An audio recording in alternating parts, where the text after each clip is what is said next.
wave. You stand and cheer the brave. Rah, rah, rah! Heart win the game. With honor you will keep your fame. So down the field and gain a Lions victory. Go Lions! Woo! There's one goal here, and one promise I made to Mrs. Ford is winning. For that to happen, everyone needs to be on the same page to be in the best position with the right plan. Every person in this building has a job to do, and each job is important. If we can get one step better every day, that's putting this organization in the right direction. Donald steps up in the pocket, now throws. It is picked up by Rice. Comeback right side. Inside the 10. It is Quandre Diggs to the 5. To the house. Touchdown, Detroit Lions. How about Stafford opening it? Oh my God, it is Sir Mix-a-Lot booty thick. Lions fans, it's time for the podcast you've been waiting for. The Detroit Lions Podcast post-game show with your hosts, Chris and Case. Hey, howdy-ho, Lions fans. Welcome to the Detroit Lions Podcast live post-game show. This is the official Detroit Lions podcast for Reddit. I am your dashing host, Chris, and with me is my good friend and co-host, Ash, the man, Thompson. How you doing, buddy? Well, I've got my uniform on. It's my first time. Hopefully I don't pull an Agnew. That's right. That's right. All right, we got a lot to talk about. Big win today. It was dodgy. It was touch and go. We maybe aren't as happy with the team as we could be, but we still got the W at the end of the day. We'll talk about the game. We'll have a roundtable discussion, and we'll take your calls. Got a lot going on. You ready to go, Ash? Absolutely. This off and break it down. And it's live. We could do that one more time. Just so we can pick it up and post. You guys get this, right? It's all right. Let's kick this off and break it down. That's what we're going to do. All right, let's talk about it. First, couple of quick announcements. First, check us out and help us out on the Patreon. Special thanks to Dylan from Guam. That's right. Of course, our very first donor, Mathis. Brian Burkheiser from I Prevail. Check them out, iprevailband.com. He rolled around in the Slack today a little bit. Around halftime, he was getting the hype on. You can join the Slack as well. Hang out with us, the whole crew. Most intelligent Lions chat on the internet. And would you disagree, Ash? I'll ask you straight up. I mean, you can be honest. No, it's like 90% me, so I kind of have to agree with that one. Get on board with that. All you got to do is commit to at least $1 a month in donations at patreon.com/DetroitLionsPodcast, patreon.com/DetroitLionsPodcast. You get the Slack, you get all kinds of insider info and other stuff. It's just as cool. Give us a like on Facebook, facebook.com/TheDetroitLionsPodcast, facebook.com/TheDetroitLionsPodcast, and check us out on the Twitter machine at DETLionsPodcast. DETLionsPodcast. It's the very best place to see Ash. Sans pantalon. Oh, I love it when you bring out the French. Of course, on YouTube, you can check that out, youtube.com/Detroit Lions Podcast. What else would it be? Come on. YouTube.com/Detroit Lions Podcast. Check us out. Love, subscribe, hit the bell, all that kind of stuff. You'll get notified when we go live and every time we get a new video up. Lastly, iTunes, Stitcher, Google Play. Give us those 5-star love. We love that when you do that, and it helps other people get pointed to where we're going. All right, let's do it. We got that stuff out of the way. Let's get into it. This is no time for a quick release. We're going deep. Woo! What a game. What a game. Yeah. That's a nice lead you've got there. Be a shame if someone made a comeback, huh? Indeed it would. All right, I'm going to let you kind of run with it, Ash. I've been talking a lot here, getting us up and running. A lot happened in this game. There's a lot to unpack here. Let's get started. What did you see out there? Well, Tyrell Crosby, not the end of the world at left tackle against Joey Bosa. Holy cow. I thought that was going to be game destroying. Honestly, yeah. I thought it was over. Yeah, no, I agree 100%. I was astounded. I mean, think about this. If you were to go right before the start of the season, and you were to hear that Taylor Decker was ass in game 1, and Terrell Crosby owned the show in game 2, you'd be like, "What kind of crack are you on, man?" And here we are. Here we are. does not seem likely. And I don't know if I'd go quite that far describing his play, but he was good enough, which is a far cry from what we got in the first week. Yeah, absolutely. No, that's a great point, and often that kind of in the trenches play, unless it goes like it did with Decker, goes somewhat unnoticed. So it's good to kind of pull that out. What else jumps out at you from this game? I think that might have been the worst game I've seen Darius Slay play since his rookie year. Ouch! Right? Yeah. Right. Oh, just crispy burned all day. Oh, that was horrible. But then at the end, there's our guy. He took this whole bend but don't break thing and he personalized it. Right? Yep, exactly. He took it and made it on himself and made it real. Holy cow. Yeah, like 30 seconds before that in the Slack chat, I was like, this is where on a good team, someone steps up and makes a play. Then pick. Yeah. There we go. And I was ready. I was ready to rip Slay up. Second in the division. Yep. Second. Oh, did Minnesota lose? Did they well, hey, someone's 2-0, someone's 1-1. Well, if Minnesota wins that game, then I think we're in first, right?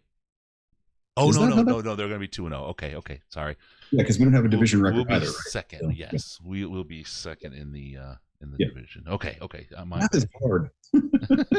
Yeah, I'm not a good mather. You can't tell me Kent Platt. Yeah, that's true. All right, so Slay was good. I was ready to rip him up and down today, so I'm glad I didn't have to. Page of notes. Talk about it. Yeah, we can still talk about it a little bit though. Yeah, well, I guess there's some things there. What else you got? You got anything else? Any other headlines you want to hit? Beyond that, honestly, the linebackers have been the revelation of the season, which is not something I thought I'd be saying in week 2. Like particularly with Jared Davis not having been able to play. I mean, Christian Jones has just been a ridiculously fundamentally sound linebacker, and Jelani Tavai is a wrecking ball. Like it has. I am so glad that thus far I was 100% wrong on that draft pick. Wow. And Yeah. I'll step up and say it right now. The early reviews say that I'm dumb. No, you still have. Oh God, he's been cut, and I've already forgotten our second round pick. Tease Tabor. Tease, yeah. God. Thanks, I guess, for reminding me of his name. Who weren't following me on Twitter at that point. The reaction to that pick was no. Yeah, you sounded like me on the Ebron pick there. Yeah. All right. I've been so upset. Lots going on. I want to talk a little bit about Agnew. He may have lost a spot on the team today. Yeah. Like at this point, you cannot put him back out there. Mm-hmm. Like it's not even a matter of replacement level at this point. You just need someone who catches the ball. Yeah, absolutely. Let me see if I can get this fixed here. So there's this one guy on Twitter. I got to tell you, this is the other piece I want to talk about is some of the crazy whiny fans. It can get like, look, I get, you can get into that place, right? You can get in that place. But here we were. I saw so many people that stadium was almost silent there in the third quarter, and I kind of get it. There's this one guy, call him dumb son of a bitch. He I guarantee at the end of that game he was still sitting down with his lip out because he was mad because he couldn't bitch. That's really what we got going on. Nobody. You just gotta get over it, folks. You gotta get done with the giving up early, the crying, and go with it. Either just don't or don't be a fan. I mean, that's the other way, I guess, to kind of go with it because they're just gonna be right. They're gonna be. They are the team. Limiting opinion there, Chris. Thank you very much. Sorry, I'm working with some tech stuff in the background while I do this, so my mouth might be working faster than my brain. I might say some crazy things. The other thing was this game. Both teams looked like ass out there for a majority of the game. The Chargers could have won this, should have won this. By all accounts, ahead of the game, they were the preferred winners. I was stupid enough to be smart and not go with my heart and pick the Chargers to win this game in our Pick'em League. So I'm there's I don't even know how to call it. They won 12 games last year. You were making the rational decision, but a certain famous director made playing any given Sunday, right? Yeah, that's right. So both teams played like crap. And if we're going to play like crap, that's what I want, is to see the other team playing like crap too. I still would, this is something we've talked about the last couple of seasons. I'd love to see some convincing wins out of this Lions team. That Arizona game could have been a convincing win, but they choked it out there. Yep. I want this team to come in, dominate a team, own a team, and push this thing and win it. But, someday. Yeah, it's coming. You can see it, right? You had really talented players on the team. They're having a hard time to execute, and I think was really where we were at. If they can pull this together, the last game, I feel like, I mean, the shutout of the Packers, of course, but that's kind of an asterisk kind of game. There was a lot of people hurt. End of the season didn't really mean much, whatever. But the last time I feel like we really played like a top shelf football team is when we beat the Patriots. That was all three phases of the game. We really nailed it. All right. And again, that was coming off a string of not particularly great play. And then just suddenly, oh, hey. Yep. That's there is something there. The way it surprised the hell out of all of us. Yep. All right. So let's talk about this a little bit more. We're going to get your calls here in 1 second. All right. First, we have to talk about the man, the myth, the legend that you need to avoid. It's actually, you've heard of the dark web. This is the darkest part of the dark web. It's Peter Von Panda and his YouTube channel. The terror, the horrors. You see these crazy reviews. You see this amazing amount of comedy. It's really not fit for man nor beast to accept that kind of thing. So check it out. YouTube.com/Peter Von Panda. And as you'll see every single review for that site or his channel, they'll say don't go there because it's terrible and it'll ruin your life. I've lost hours in Peter's world. Actually, the reality, he's a funny dude. I need to capture Peter in a bottle, and then rub the bottle and let the genie emerge when I need a couple wishes. Okay, well that was it. I need one right now. I need a joke wish. Peter Von Panda, check him out. All right, let's talk about it. We're going to take your calls, and when we do that, we're going to have you call us. You can call us on Skype. It's all one word, Detroit Lions Podcast, all one word, or on the Lions line. Well, actually, it's a different one, but it's 248-782-8384. 248-782-8384, and get in there, and we'll get you on. We actually got a call right now. Let's take that up. Hey, caller, what's going on? Hey, what's going on, Chris? How are you? Good. What's your name? How much have you had to drink so far? Well, a couple Mick Ultras in, a couple IPAs, but not pretty light. Pretty light for a normal Lions game. Okay, that's not bad. Yeah, this is Kevin, by the way. Oh, okay. How you doing, man? Not too bad. I mean, undefeated season. Watch out, Dolphins and Patriots. Here we come. That's right. That's absolutely right. What would we do with like all wins and ties? What kind of season could that would be? Undefeated, right? Would the Dolphins old players still toast? Who cares? Yeah. That's an NFC North title, so I'll take it. Okay, I can go with that. So what's up, man? What do you got? Anyways, what's on your mind? guys. Yeah, well, three things. One, first, just happy about the win, but what's going on with the run defense? Can't stop anybody. Put millions of dollars on that line, and just people are dicing us. I don't get it. Go ahead, Ash.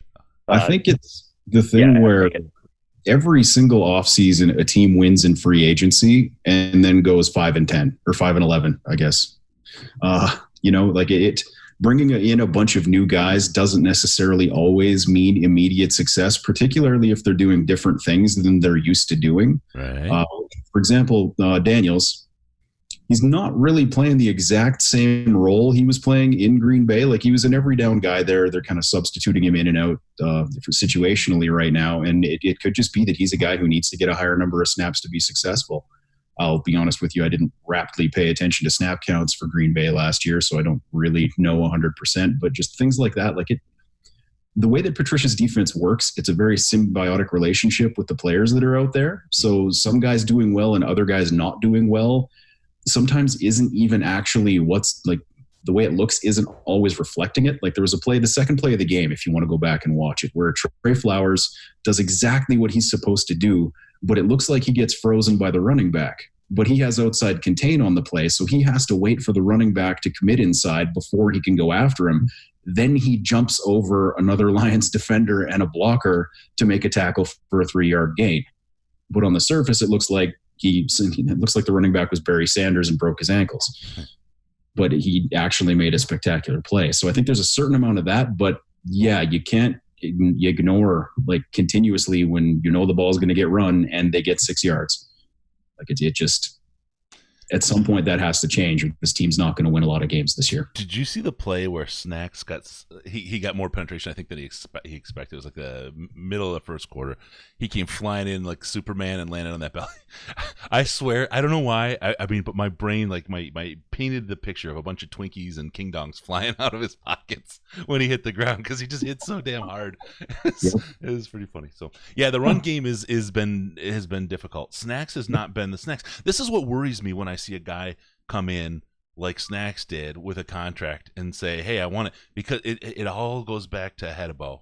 Way back, what we saw with him, he came back. He demanded more money early before his contract's over. They said, "Nope, he ain't going to get it," and he came back, and it was obvious that he didn't have what he used to have, and I'm almost certain that he knew he didn't have what he had.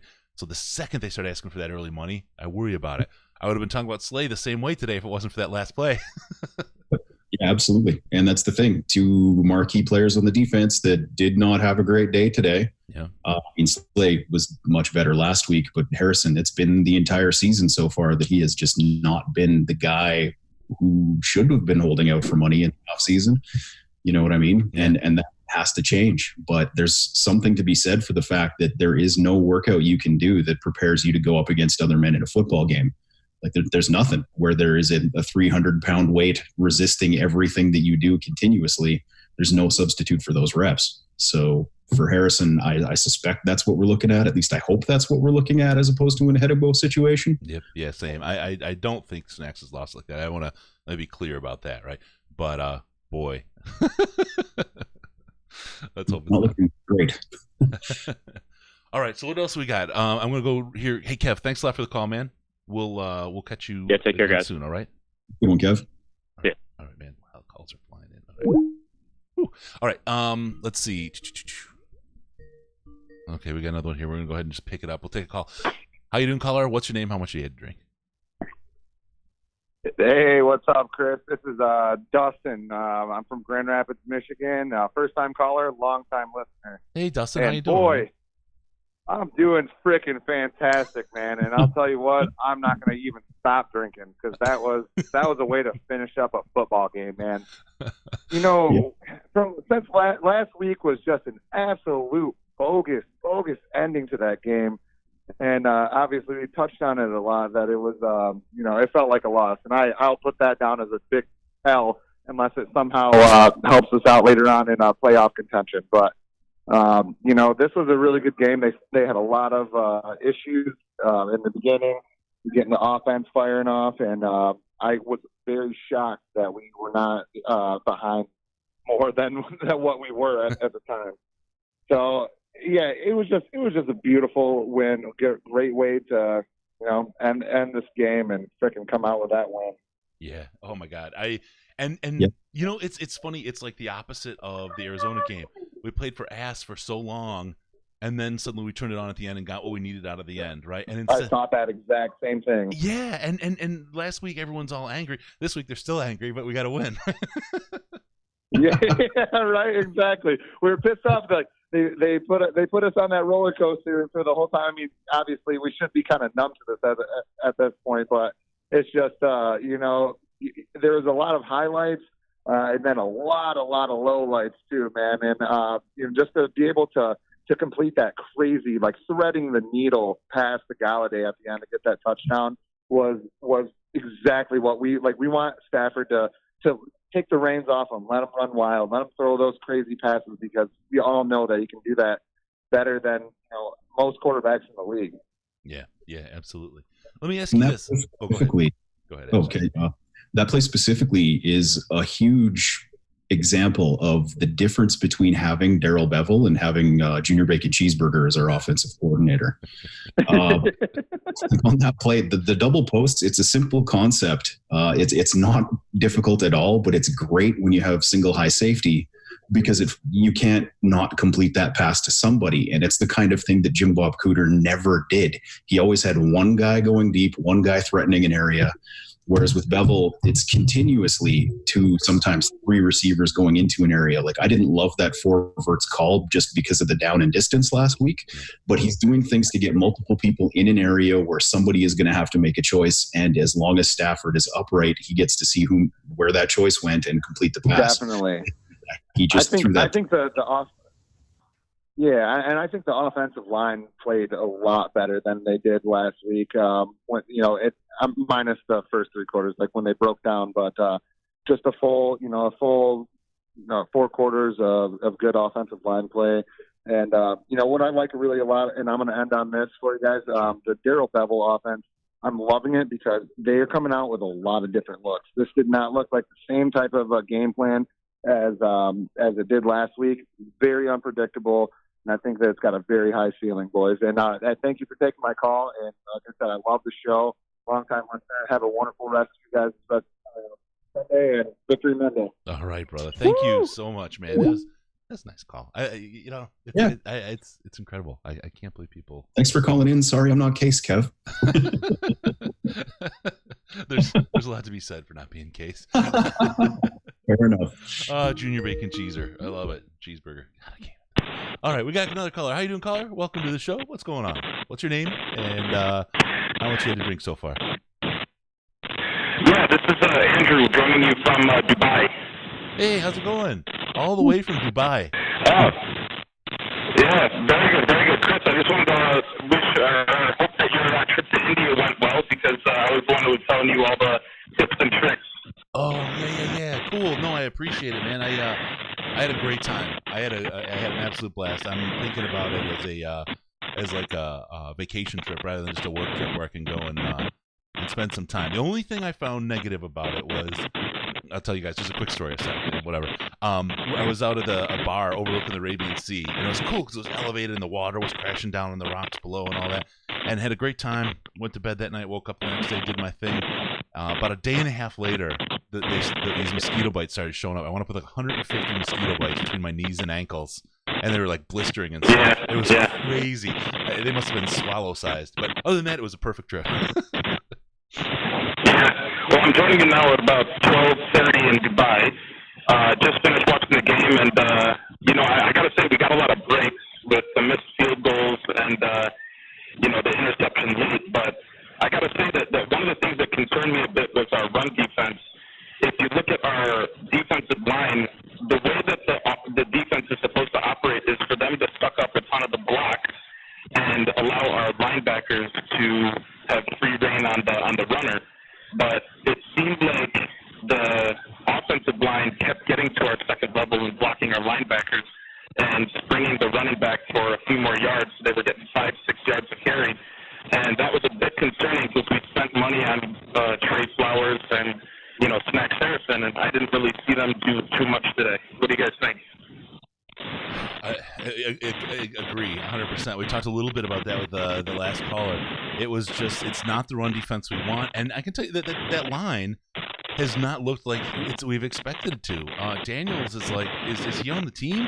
I think they underperformed today from expectations. Ash, you got any thoughts there? Sorry, there's a lot of static. I couldn't hear you. Yep, sorry. I was wondering if you had any thoughts to add to that. Yeah. They have to be better than this. It's not you can't win with this. Yeah. Yeah, definitely. Well, guys, I gotta go. I really enjoyed listening all the time, and looking forward to a few more wins as the season goes on. So it's like I said, it's 12:30, and I work tomorrow. So I'll talk to you guys later, and thanks for having me, guys too. Yeah. Thanks for calling in, man. Appreciate it. Thank you for calling in from Dubai. Dubai, man, everywhere. It's crazy. Yeah. Worldwide, baby. Worldwide. Okay. Well, yeah, to his point, they're just not getting it done. Bottom line, there's no defensible reason that this should be happening. The Chargers don't have a good offensive line. Yeah. It wasn't a strength of that team. It shouldn't be an issue. And it's just weird. Even in the passing game, it seems like they're only getting pressure when they rush 3 guys. Yep. Yeah. Which makes no sense. But that was definitely the case today. Like most of the time when Rivers was getting hit, it was just a 3-man rush. Yeah, and we were not getting enough pressure to keep him. The whole thing about Rivers and the Chargers is you have to get pressure on Rivers. You got to get him moving. Once you do that, you can win the game, and winning the game becomes a lot easier. And we didn't do that, and that was unexpected. So we can talk about the D-line with you.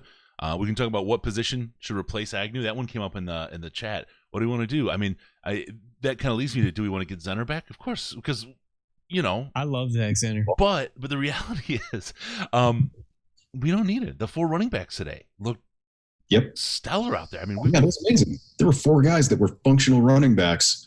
And then, like last year, did we have one? Like there was carrying when he was in, and after that, like nothing. No. Like that position group has been completely turned over in the last 2 years, and it is miles better than it was. Yep. See it in the chat right now. Kyler Murray put up like 350 yards in the Ravens. So there may be something to that Arizona offense. I don't know. That's you don't go number 1 overall if you're a bad player. That just straight up. And he was missing throws in the first half of that game that he does not miss. Wide open guys, and he's just tossing it at their ankles. That whole first half, like the Lions did dominate them. But there were things that were not quite right with the Cardinals in the first half of that game either. I think they figured out their own issues as much as they figured out the Detroit Lions team. In that game. Hey, John, how you doing, man? Welcome to the show. How much you had to drink so far? What's up, fellas? I didn't have to drink too much that game. It was okay.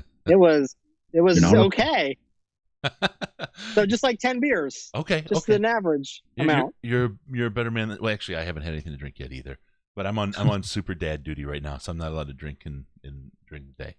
That doesn't seem fair. I'm watching like 4 kids and my wife's taking a nap, and I'm still like getting hammered. Yeah, you need to renegotiate your contract. I think you're right. I think maybe it's the holdout next off season. I got a couple years left. I can. Yeah, I'm never going to be the holdout. That just doesn't work.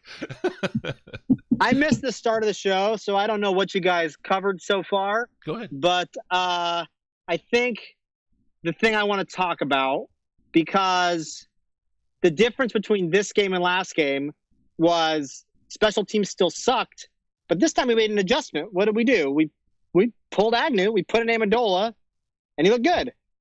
Yeah, he did. So is the difference this game the coaching? Because I think it's the coaching. Now, you know what? So let's take this, because I don't think this is a bad. In the Slack chat, we were talking about when things weren't going so well for this team, particularly during the third quarter. We were all over coaching, right? We up and down in the Slack. It was this is all on coaching. This is on coaching. And they didn't adjust fast enough, right? Right. Why does every other team adjust and we don't? I saw that go by, right? And I see that a lot, right? I see because it's a common thread with this team. But here it is. Now we turned it around and won. I mean, is that on coaching too? Ash, would you blame our coaches for this win? I would say that they should get an appropriate level of blame for this win, just as last week, an appropriate level of blame for the tie. You know what I mean? There was no glaring bad decision this week, which when a game is this tight, which 9 or 10 of the games this year are going to be this tight, blowouts don't happen a lot in the NFL.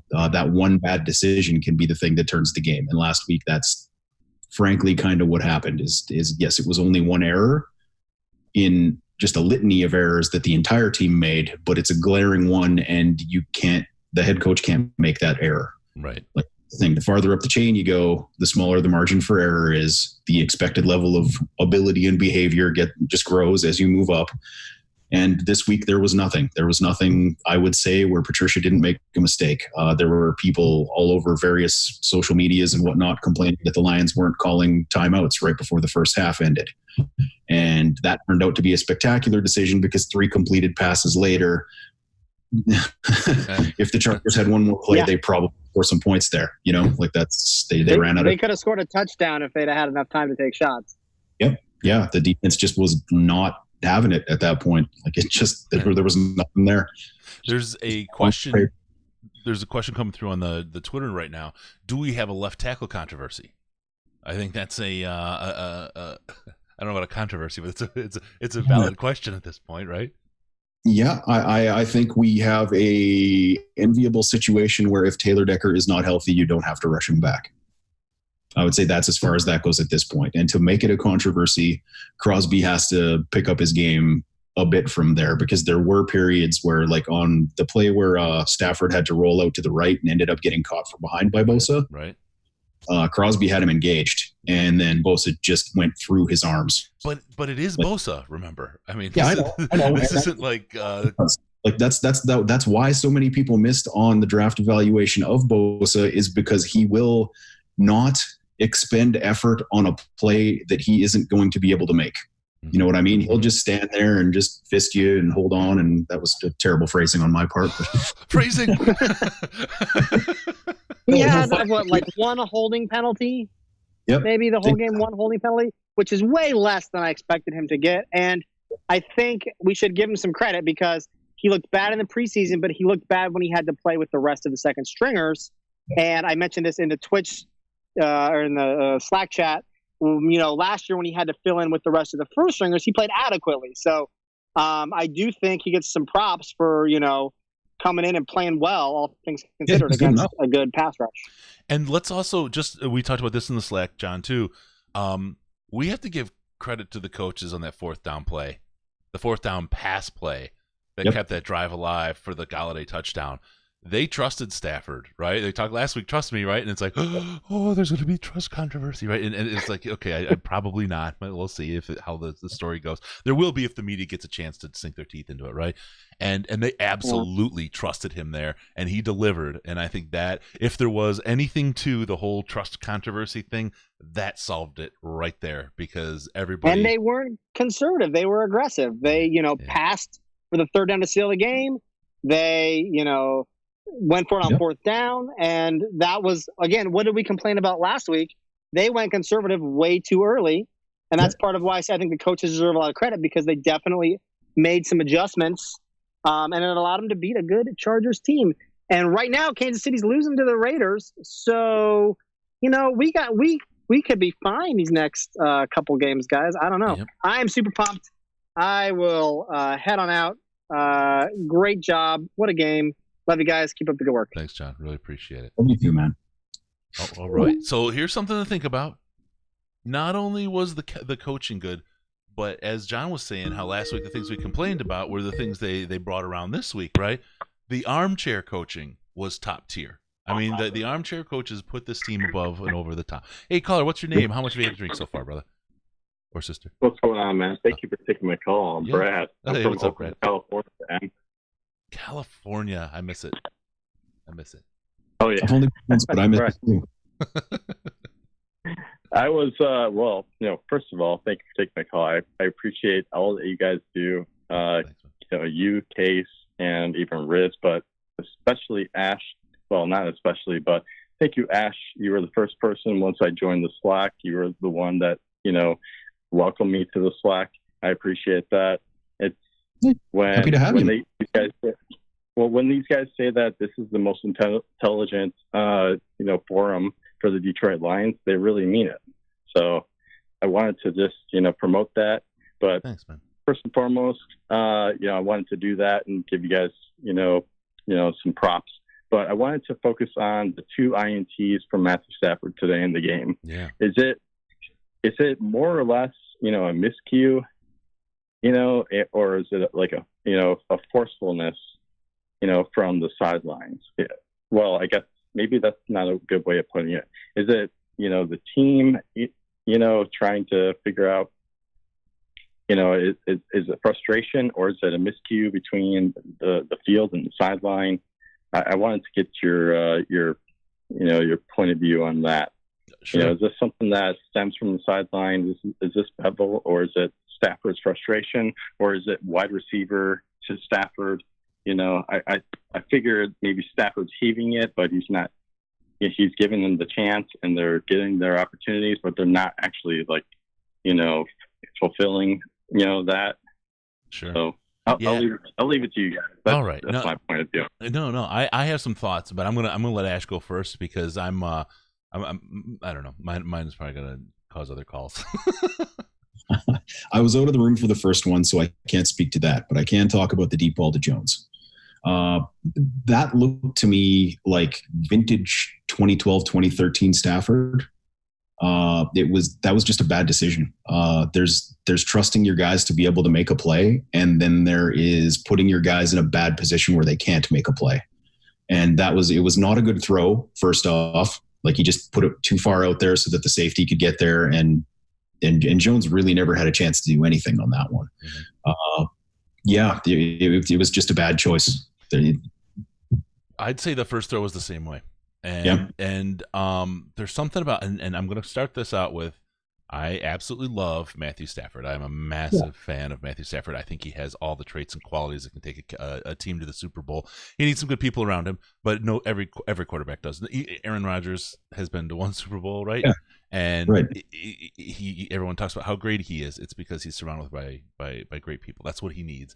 And that's what Matthew Stafford needs too. Now, there's a couple of things that I found a little odd today, and it was a today thing with Matthew. There was a couple passes that he tried to seem to put, like, he seems to do more touch passes these days. And there's a couple passes he threw that seemed like he was trying to throw a little bit of a touch pass where he needed to do the Matthew Stafford kind of power bullet thing. There's a couple where he bulleted guys. I mean, I thought Marvin Jones was going to have a hole in his chest on one play coming across that. It looked like a cartoon where a guy gets hit in the chest and then gets blown back 10 feet. Exactly. Right. It was like you either catch it or you don't. Right. You know? It's like you're forced to catch it or not. And it was like, you probably could just a little touch on that. So, I mean, and then his accuracy was a little bit, I mean, it wasn't as good as we've seen him today. It wasn't crazy off, but I think it's a combination of a couple things. Matthew Stafford is really got to find that consistency in his game, and that's the one thing I think that if I were to put a knock on him, that's where it's at, his consistency. It's quarterbacks across the league. Tom Brady makes bad decisions sometimes, right? That happens. It's part of the game, and sometimes you make a good decision in the moment, but a split second later, it becomes a bad decision. And those things happen. So I there's enough of a pass there. But with Matthew, I'd love to see him tie that, that a little bit tighter on the consistency piece. And I think he's the All-American, the best. He could be the best quarterback in the league. I think he could if he could tie that consistency piece up. I really believe that. So there you go. All right. How's that feel? Does that feel like we answered your question? Yeah, thanks, guys. All right, no problem, brother. Thanks a lot for calling, man. All right, there we are. A lot of calls today. It's good. It's always good on a win, right? Everybody wants to talk in. All right, so again, we'll take your calls. It's 248-782-8384, 248-782-8384, and let's see what we got going on in the chat here. Trey Flowers, was he even there? It looks like he got a single tackle, but otherwise, really wasn't even in the game. So far, I don't know that we're getting our money's worth out of this guy, or at least he isn't meeting expectations. No, and I think the expectations we have and the expectations the coaching staff have are probably completely different. Yeah. That I was alluding to earlier when I said he was doing his job on a lot of plays, and that is, of course, the mantra that's 3 seasons of television in at this point in a certain Northeastern-based. I'm not gonna say it, but in that place where that guy does his thing that he does, basically, like you do your job, and in a lot of cases that isn't going to be hell bent for leather around the edge the way that the defenses we've seen previously have been. You know what I mean? Like, this isn't going to be a Ziggy Ansah bending like a human being shouldn't be able to bend at that height and weight to get around the corner. That's literally never going to be Flowers' job, because that's not who he is. That's not what they brought him in to do. And frankly, if teams run to the other side of the field, Flowers is never going to make a tackle. That's just the way this defense works. He's going to be standing there with his guy, taking care of both of his gaps. If it's a pass, he takes care of his gaps and then makes a move to get in there. And like he did cause, I suspect when you see the PFF advanced stats, there'll be some pressures this week, but he never actually got there to finish anything off. But Rivers had to move a few times because of things that Flowers did. Yep. Okay, we can live with that. Let's see a couple ones. John Watson is a good one in the chat here. No negativity from me or ill will. I was dancing around the living room like an octopus in a phone box in that final touchdown. I can go with that. Let's see. Oh, good one. Stafford versus playoff teams narrative. Let's see someone pull that one out today. That would be nice to see. Let's see what else. Lions win. Yep. I'm gonna go ahead and let that one in. It will. There you go. They didn't lose. The Lions have to win 69-0 for the fan base to have. I think it would be nice to get a 69-0 win once. We talked about that, right? I'd love to see that one time. Yeah, just a crusher. Yep. It would build a lot of confidence, and that's the thing. I think that's part of the thing with the Lions and the fans and this. You know, we talk about the team. We talk about the team, right? With the wheels falling off, and it's like, oh, I knew this team was going to crumble. I knew this team was going to crumble. If I'm sitting there on the team side, I'm going to say, I knew the fans would crumble. I knew they'd give up. I knew they were weak, right? And I don't know. It just kind of goes that way a little bit. So we'll see how it goes. Yep. Got another call. How you doing, caller? What's your name and how much you had to drink so far? So my name's Alex, and I'm a few seats to the win. We're leaving Ford Field right now, my good man. All right, good times. It's good. It's okay. We won. You can do that. Yeah, so I've actually called in before. I don't know if you remember. We did a story about how my brother made me wear a Lions jersey my first game at the Metrodome. Yeah. Snuck me on, and we ended up getting a football. So that's the same. My name's Alex, same guy. Yeah. That was last year, right, Alex? Yes, it was. Wow, you remember? Yeah. So we've now hit our 7-year tradition. I'm now flying out from LA. He's flying from Minnesota. Of seeing the home opener every year. So yes, we were there with the Jets last year. It was very, very rough. Were you cheering JETS? We'll go. Yeah. Oh my God. At some point, right? But man, every time, no matter how good the Lions are, you just gotta give them a heart attack. I swear. So I've got my older brother, my elder here. He'd like to make an announcement. You guys called this out last week about the audience, and I'd like to let my brother rant for a minute, if that's okay with you guys. Yeah, I love a good rant. All right. Yeah, one more second. Yeah, I'm going to put him on speaker. You ready? Fucking senior citizens. Hello? Yeah, go for it. Hey, I saw you got to turn the volume up here. Hold on a second. We had a lot of fans on their asses today. They should have been on their feet. Yep. And that's a big thing with home field advantage, and they weren't giving us the advantage they should have gave, Yep, 100%. That's all I wanted to say. No, you guys were making a point about it last week, and they should have done something. They should have been more into the game. We won. That's great, but be fans. That's all I got to say. That's it, man. That is so dead on. This is the game. I mean, and when I was seeing the fans so silent in the third quarter and people giving up, and I get. Look, it's hard to keep hype when things like the third quarter are happening, but it's so early in the season. You can't waste those home games. You got to use those. Right. You gotta get the advantage out of those because you shit those away. I mean, that's your part, right? That's the idea. If the fans didn't matter, besides the fact they make a lot of money off them, they wouldn't have them at the stadium, right? There'd be no need for fans and bringing the fans along for the ride here. You guys have an effect in that game. You hear the players talk about how they feed off of that. And again, saw it firsthand in Tampa. Was it 2 years ago? I think when they played there. We were on the sidelines. I mean, I was sitting right behind the bench, and we were doing the "Let's Go Lions" chant. We had a good group of people. I mean, you could hear it on the TV, almost not as loud as the Jets one that they did last year's opener, but I mean, we were there, and the players are turning around and getting amped up and feeding off it. You got to take advantage of that at home. We have to.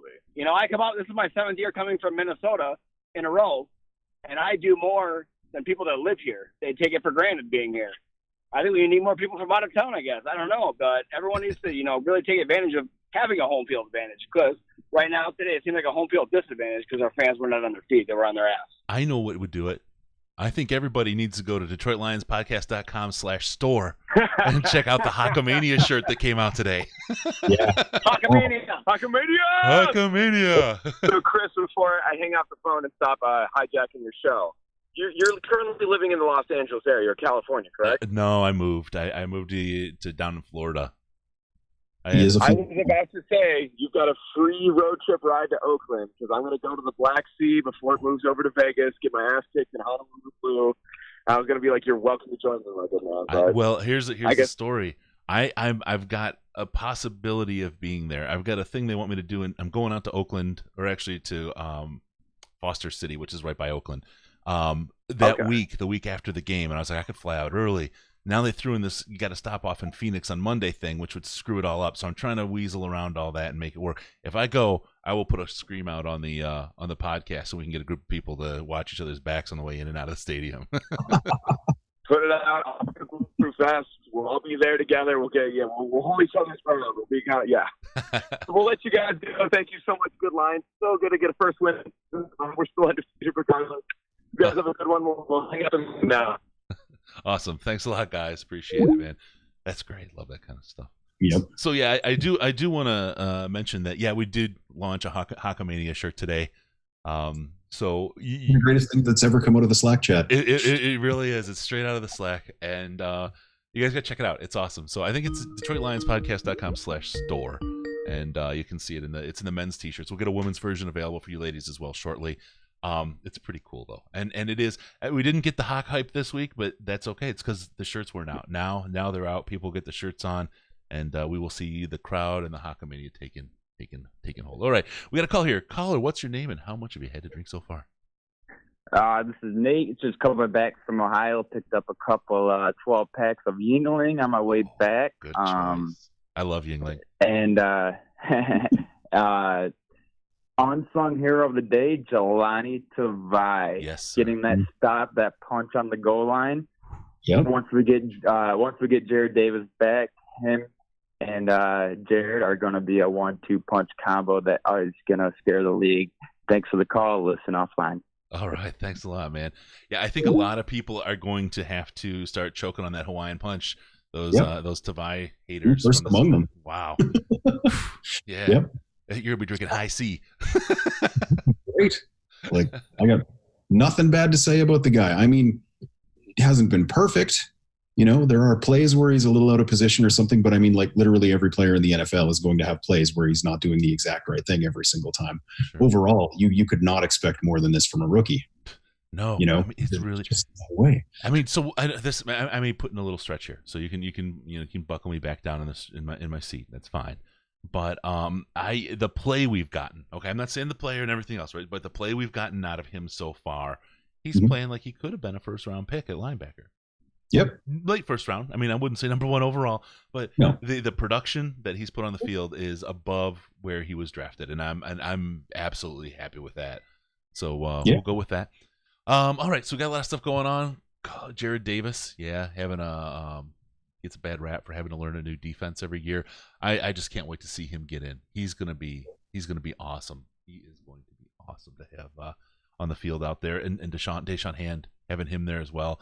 I think that's going to help out that D line a little bit, and maybe help us at the pass rush point.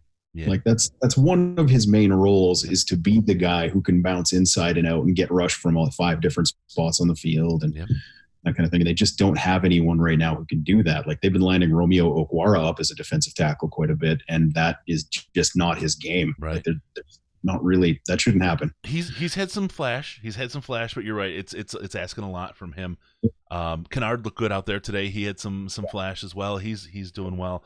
But you know that's the point with this line.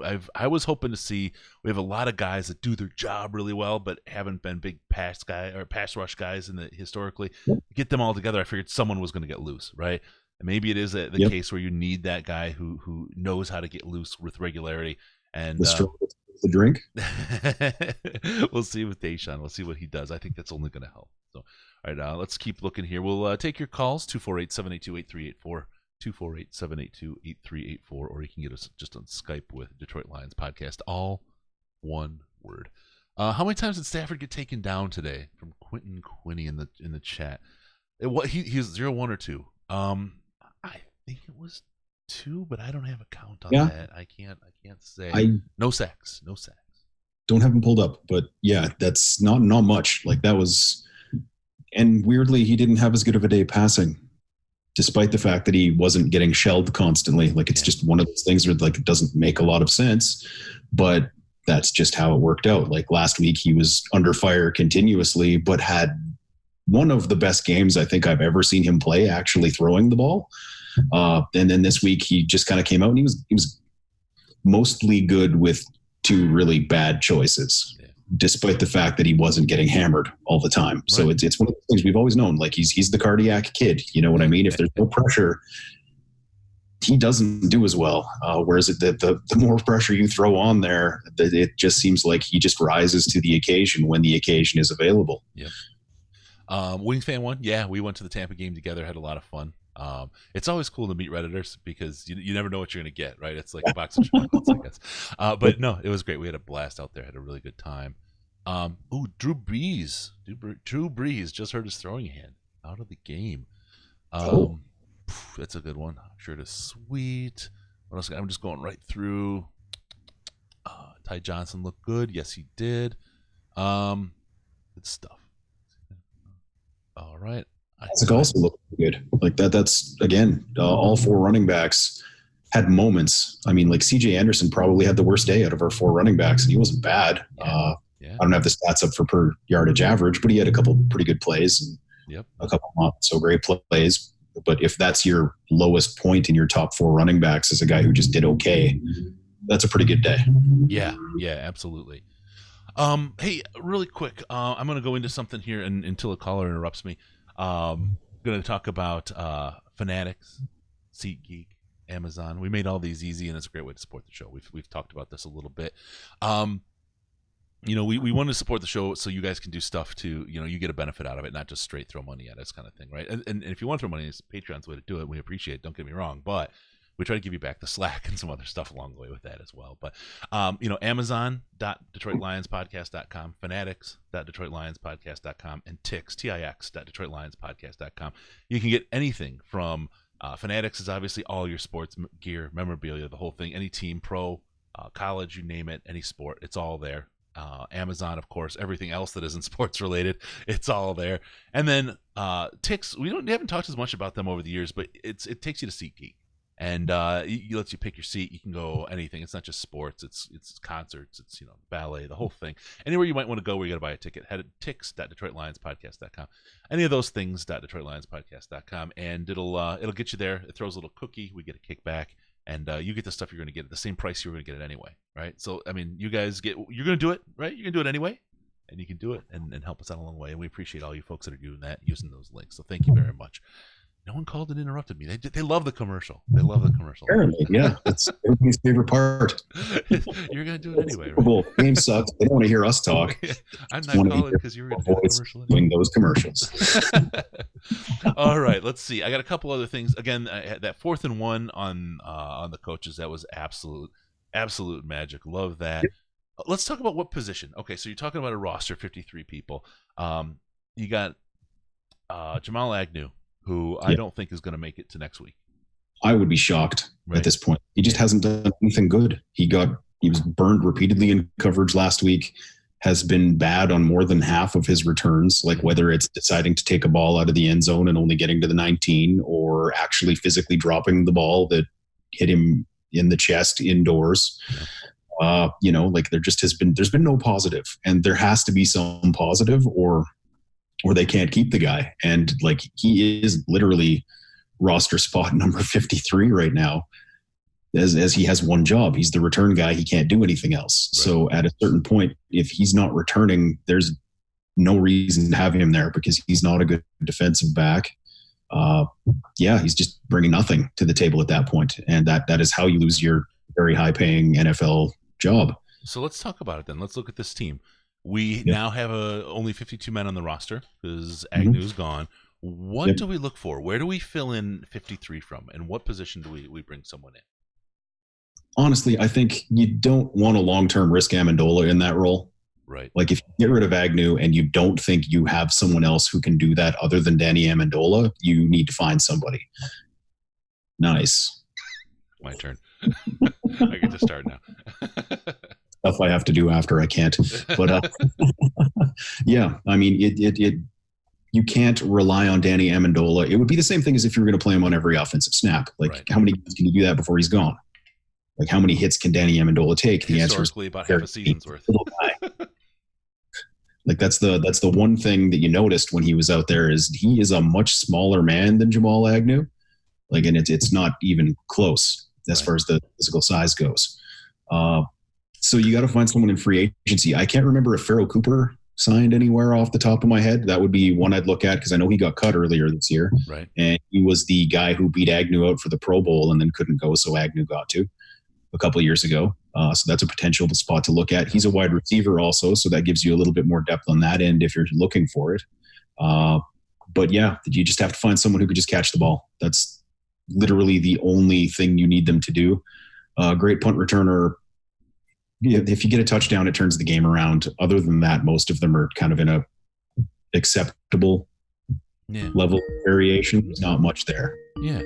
I don't think that we need to swing for the fences with a punt returner at this point, or kick returner.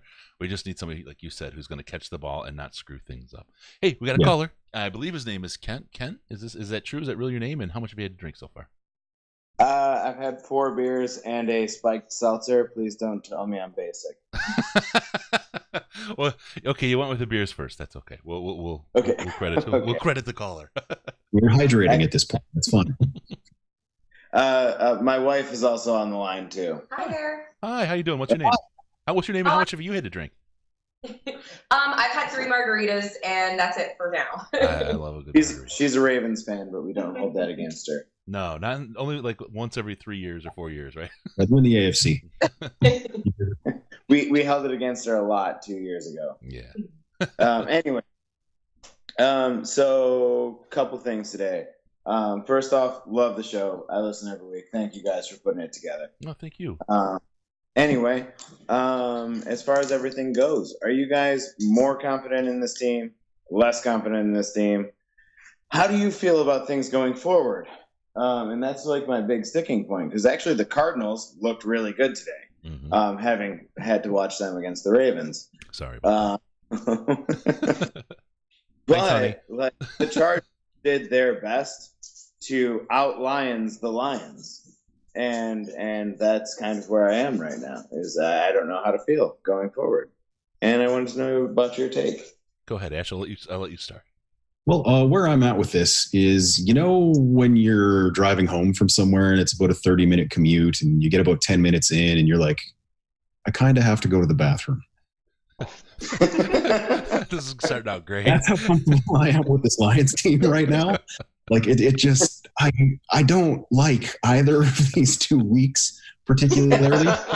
Like against that Cardinals team, they should have won that and they should have won it handily. But then the Chargers were a 12-win team last year, and they ended up pulling it out at the last minute and shut it down when they had to. So I don't know is the answer, I guess, that I'm kind of getting to on that one in a semi-colorful way. Thank you for the comment.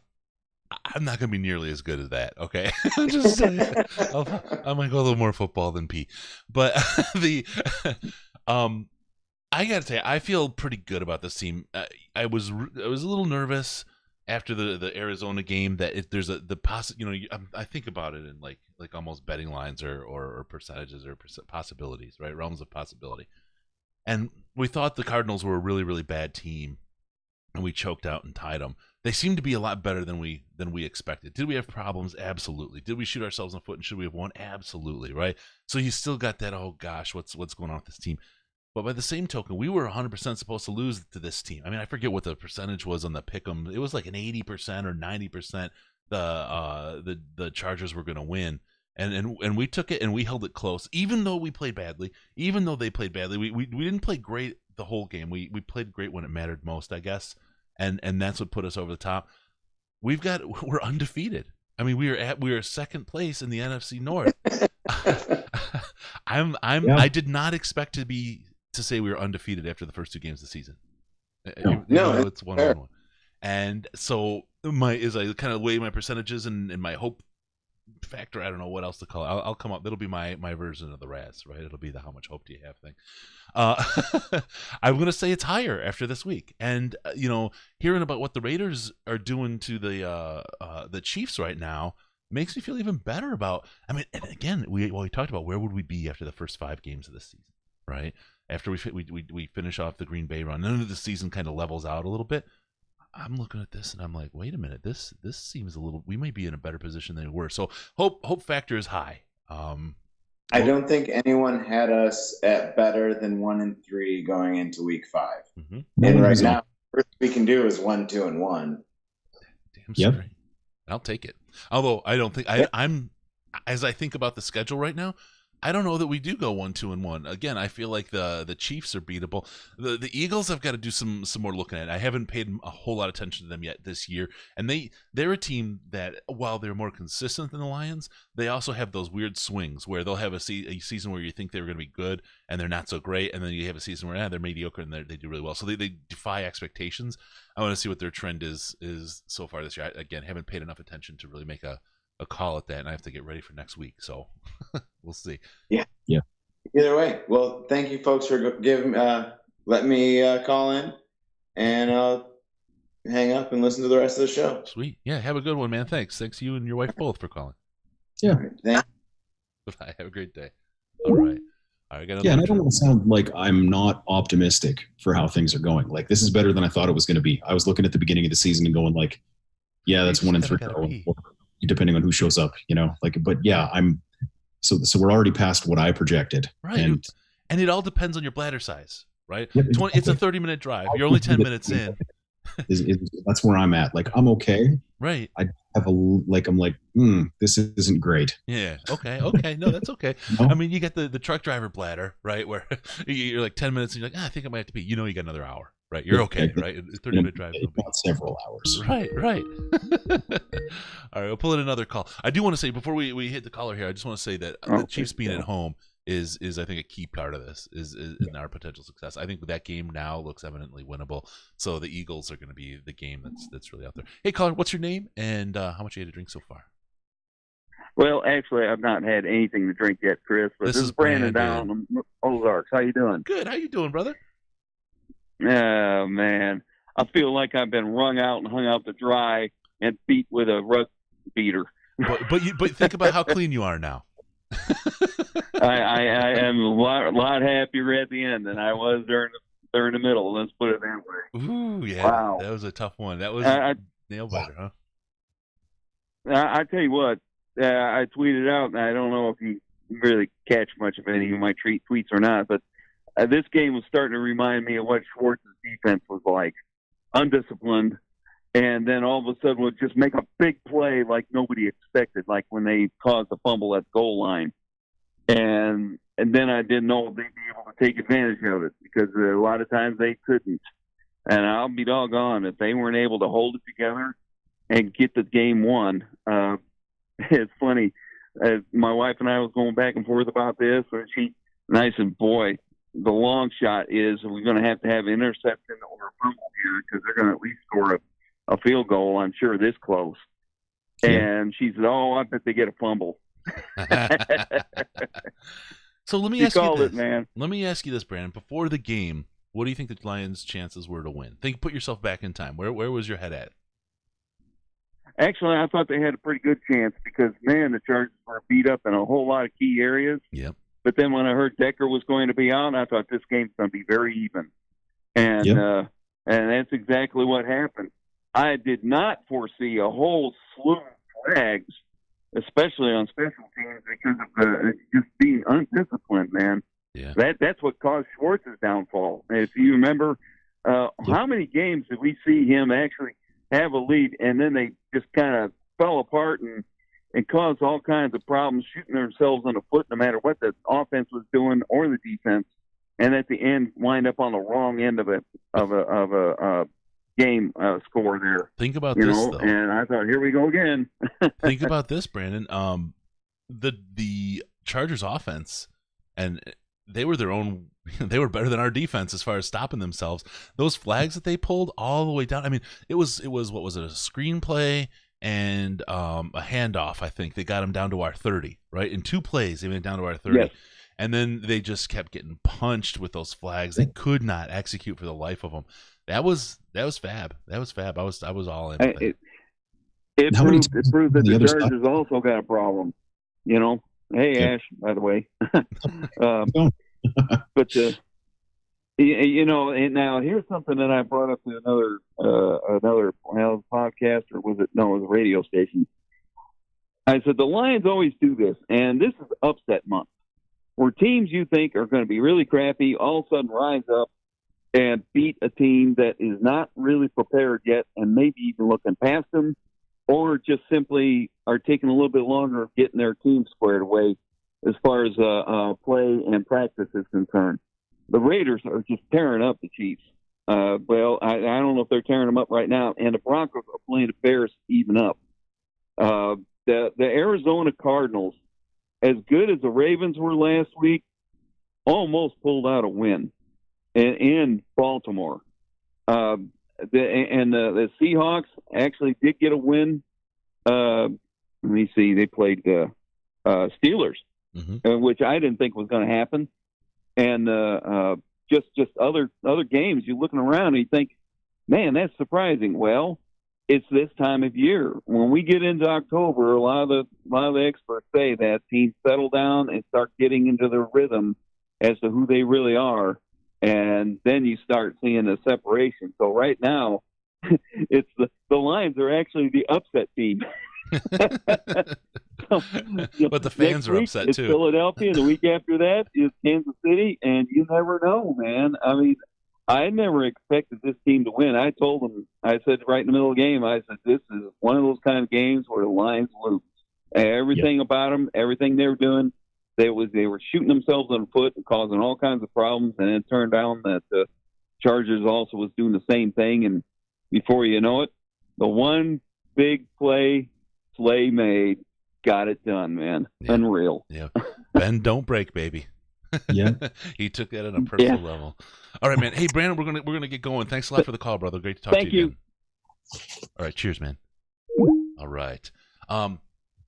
Yeah, there's something to be said for Bevel and his offense. I mean, the idea. I mean, everyone said, run first, run first, run first, run first. It doesn't feel like a run first offense. It does feel like we're way more balanced than we've been in years, though.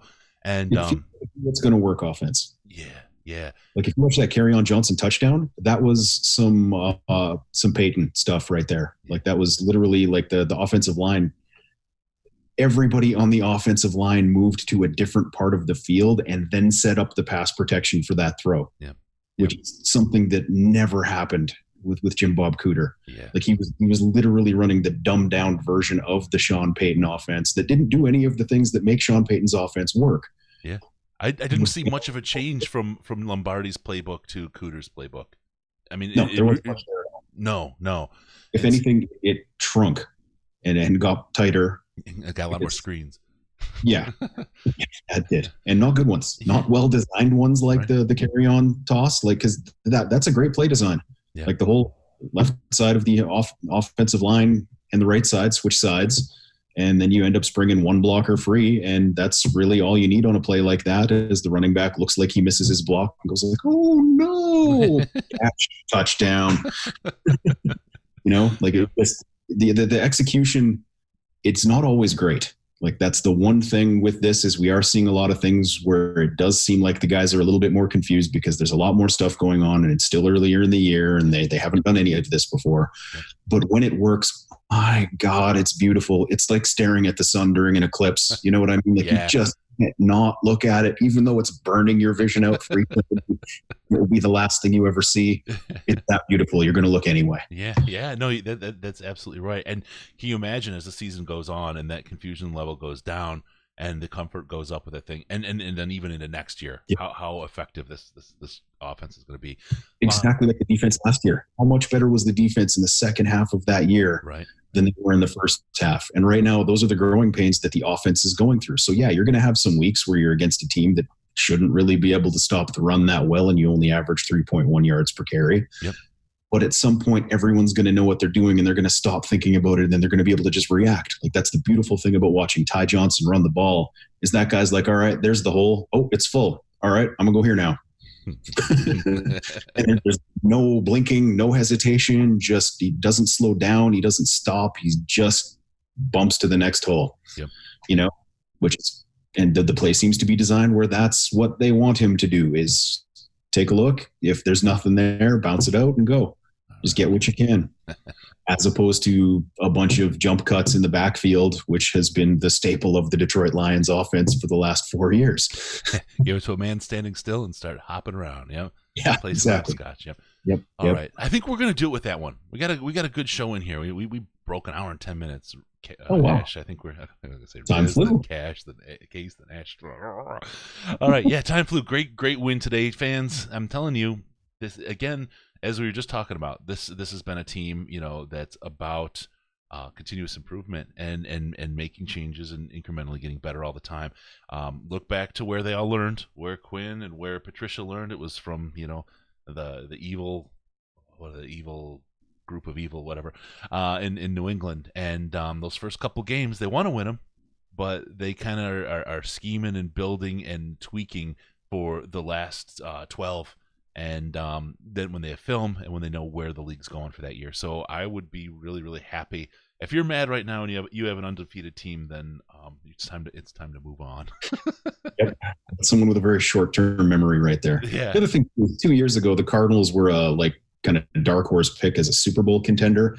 They've had 2 head coaches since then. At the beginning of the year, you don't know what's going to happen. You don't know who's going to be good. It flips every single year in the NFL. Half the playoff teams have losing records and top 10 draft picks. And I mean, can you imagine how teams that are scheming for Arizona to be ass are really they're staring at their shoes right now, saying, "Oh my God, we got to figure something out." So, a lot to go. All right, on that, we're going to call it a week. Thank you. Remember, the show needs your involvement. Use the comments in the subreddit. Give us the feedback, and don't forget about us on Patreon. Patreon.com/DetroitLionsPodcast. Join, get into that most intelligent chat that we talked about the Lions on the internet, and on Facebook, Facebook.com/TheDetroitLionsPodcast, and of course, Twitter at DETLionsPodcast, which is the very best place to see Ash.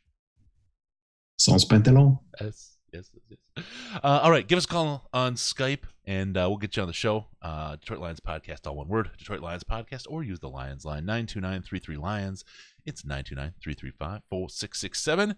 And go to DetroitLionsPodcast.com. Subscribe to the podcast so we can come into your little place automatically.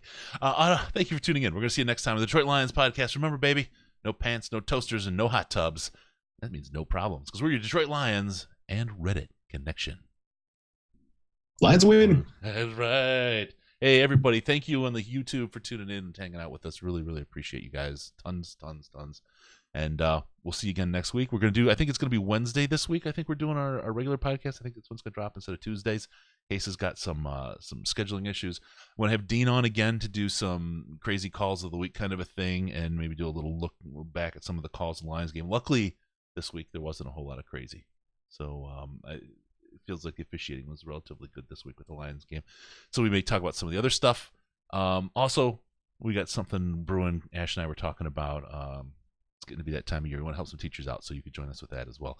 All right. Thank you, everybody. Have a great weekend. Let's go Lions. And we'll talk